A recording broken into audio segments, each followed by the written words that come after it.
अस्सलामु अलैकुम वरहमतुल्लाहि वबरकातुहू। एक नए सबक के साथ आप खिदमत में हाजिर हैं। आज का जो हमारा सबक है सूरत आल इमरान, कुरान की दूसरी सूरत, पारा नंबर 3 आयत नंबर 63 से लेकर 64 तक लस बलस और रवानी के साथ आप खिदमत पेश की जाएगी। सो चलते हैं सबक की तरफ। अऊज़ु बिल्लाहि मिनश शैतानिर रजीम। बिस्मिल्लाहिर रहमानिर रहीम। फ़इन तवल्लौ फ़इन्नल्लाह अलीमुम बिलमुफ़्सिदीन। क़ुल या अहलल किताबि तआलौ इला कलिमतिन सवाइन बैनना व बैनकुम अल्ला नअबुद इल्लल्लाह वला नुश्रिक बिही शैअन वला यत्तखिज़ बअदुना बअदन अर्बाबन मिन दूनिल्लाह फ़इन तवल्लौ फ़क़ुल अशहदू बिअन्ना मुस्लिमून। लफ्ज़ बस पढ़ते हैं। फ़इन तवल्लौ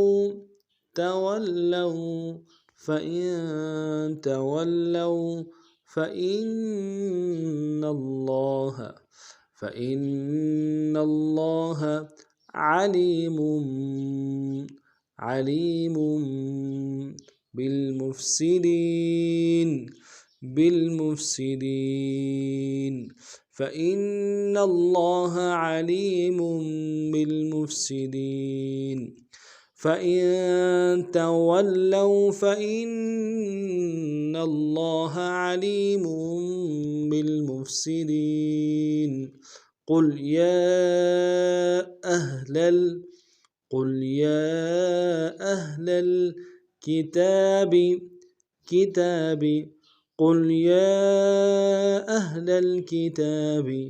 تعالوا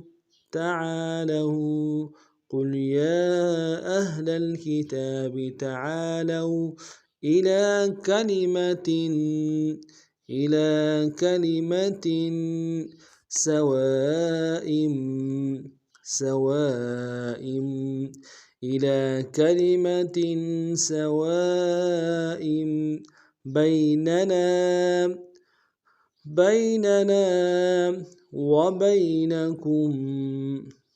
بيننا وبينكم إلى كلمة سواء بيننا وبينكم ألا نعبد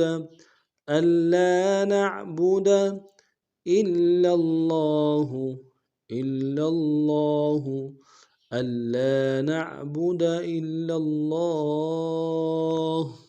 قل يا أهل الكتاب تعالوا إلى كلمة سواء بيننا وبينكم ألا نعبد إلا الله ولا نشرك به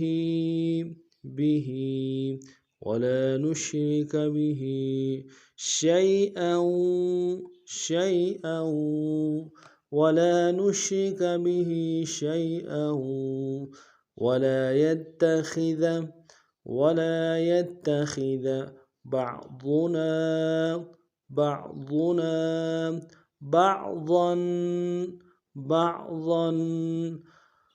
ولا يتخذ بعضنا بعضا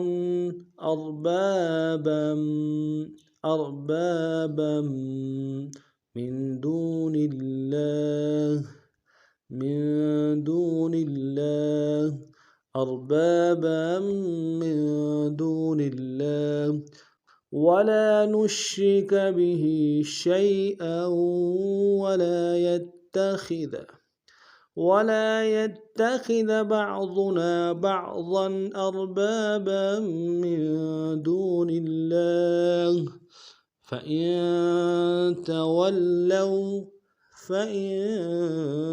تولوا فقل اشهدوا فقل اشهدوا فإن تولوا فقل اشهدوا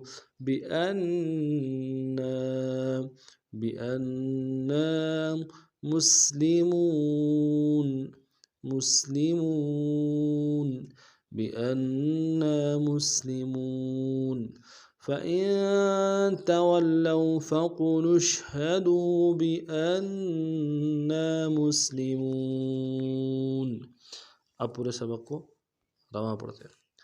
فإن تولوا فإن الله عليم بالمفسدين. قل يا أهل الكتاب تعالوا إلى كلمة سواء بيننا وبينكم ألا نعبد إلا الله ولا نشرك به شيئا ولا يتخذ بعضنا بعضا أربابا من دون الله فإن تولوا فقل اشهدوا بأننا مسلمون. आज का हमारा सबक इतना ही था। नए सबक में फिर आपकी खिदमत में हाजिर होते हैं। तब तक के लिए अस्सलामु अलैकुम व रहमतुल्लाहि व बरकातुहू।